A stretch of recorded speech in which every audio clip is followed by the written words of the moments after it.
हमारे देश में ऐसी कई जगह हैं जिनको इंडियाज़ मोस्ट हॉन्टेड प्लेसेस में गिना जाता है, लेकिन हमारे देश के ही राजस्थान राज्य में एक ऐसा गांव है जहां कई लोगों ने भूतों को प्रत्यक्ष रूप से देखा है और इसके बावजूद भी इस गांव को इंडिया के हॉन्टेड प्लेसेस में नहीं गिना जाता। लेकिन आज की ये कहानी सुनने के बाद कोई और यकीन करे या नहीं, लेकिन आप लोग ज़रूर यकीन करेंगे कि वो गांव हॉन्टेड है। राज अपने दोस्त अजय से बहुत सुन चुका था इस गांव के बारे में, क्योंकि राज का दोस्त अजय इसी गांव का था।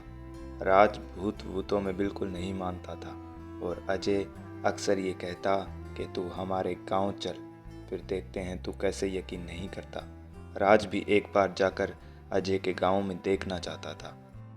अजय एक बार अपने गांव गया हुआ था और राज से फ़ोन पर बातें करते करते अजय ने उसे गांव आने को कहा।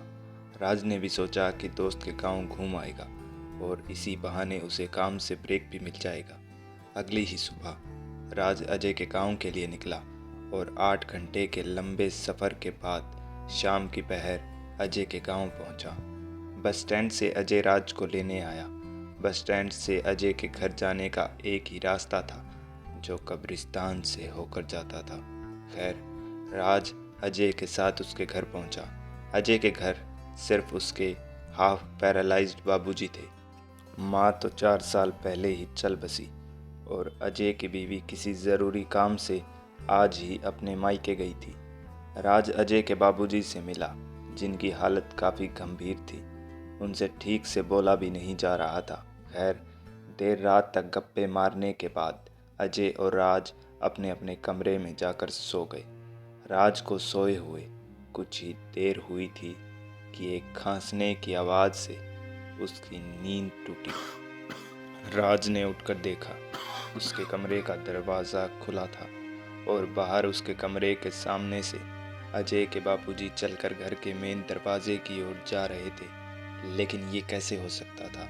अजय के बाबूजी तो पैरालाइज्ड हैं। इसी सोच में डूबा था राज जब उसकी नज़रों के सामने बाबूजी घर से बाहर निकल गए। राज उठा और बाबूजी को पुकारता हुआ उनके पीछे पीछे दौड़ा और दौड़कर घर से बाहर निकला।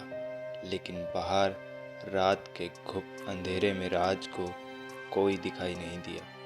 राज इधर उधर देखता 20 कदम आगे बढ़कर रुका कि तभी कंधे पर आए एक हाथ ने राज को सर से लेकर पैर तक पूरा हिलाकर रख दिया। पलट कर देखा तो राज की जान में जान आई। पीछे उसका दोस्त अजय खड़ा था। अजय ने पूछा, तू इस वक्त बाहर क्या करने आया है? राज ने जवाब दिया, यार मैंने तेरे बाबूजी को घर से बाहर जाते देखा।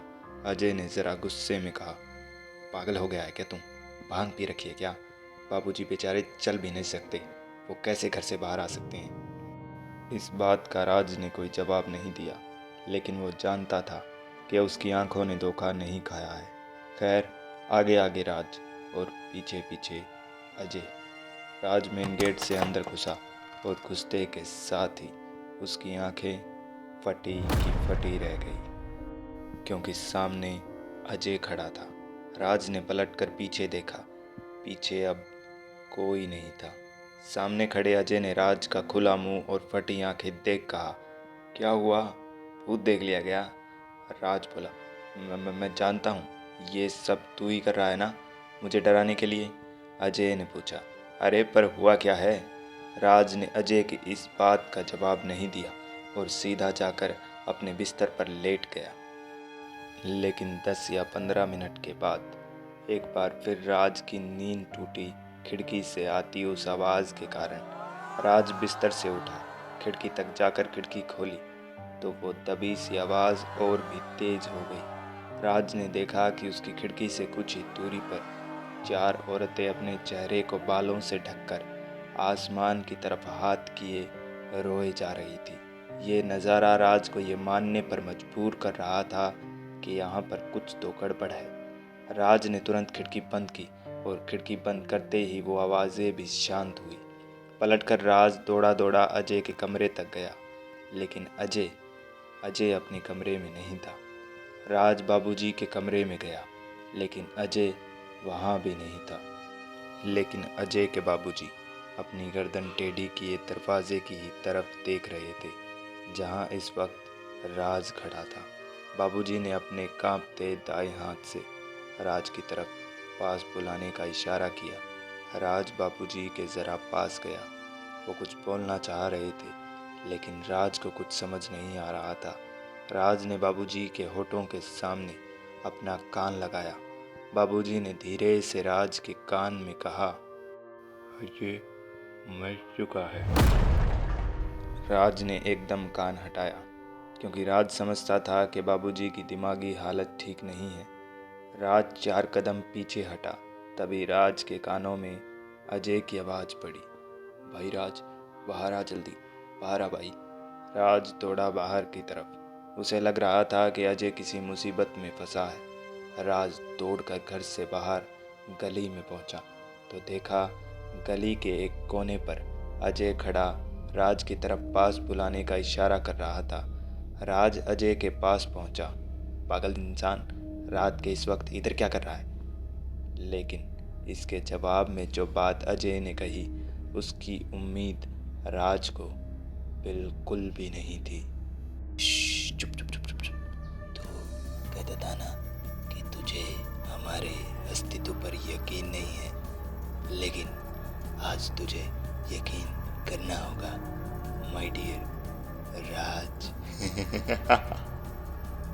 अजय की लाल आंखें और धीरे धीरे सफ़ेद पड़ता चेहरा देख राज को यकीन हो रहा था कि अजय नहीं बल्कि कोई और है।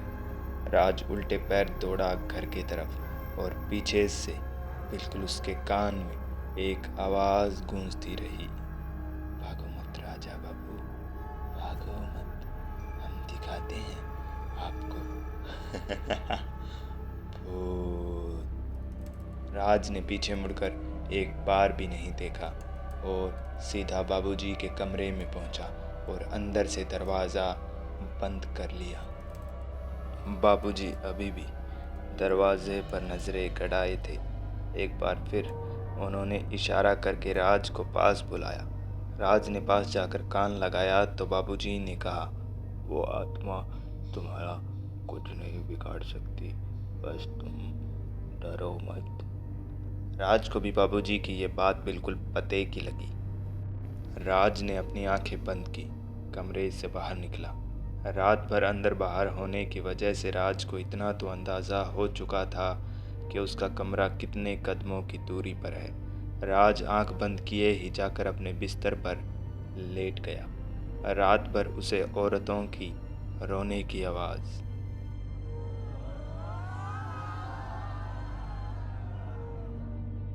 तो कभी अजय की वो बदली सी डरावनी आवाज़, हे राज, उठना उठना डरपोक, चल दिखाता हूँ तेरे को भूत।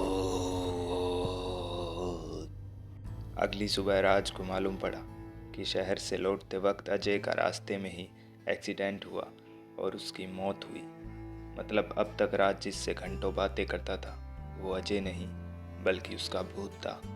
कहते हैं इस गांव में जो मरता है उसकी आत्मा यहीं भटकती है।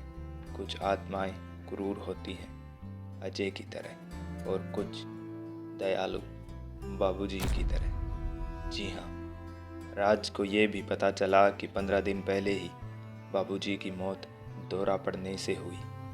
घर में अकेले रहना मुश्किल था, इसीलिए अजय की बीवी मायके चली गई। भूत प्रेतों में यकीन न करने वाले राज ने यहाँ के सरपंच को जाते जाते यहाँ की आत्माओं की शांति के लिए हवन करने की सलाह दी। मैं हूँ सैम और ये थी रेड स्केरी पॉडकास्ट में आज की कहानी। क्या आप भी इस गांव का नाम जानना चाहते हैं? कमेंट बॉक्स में ज़रूर बताएं।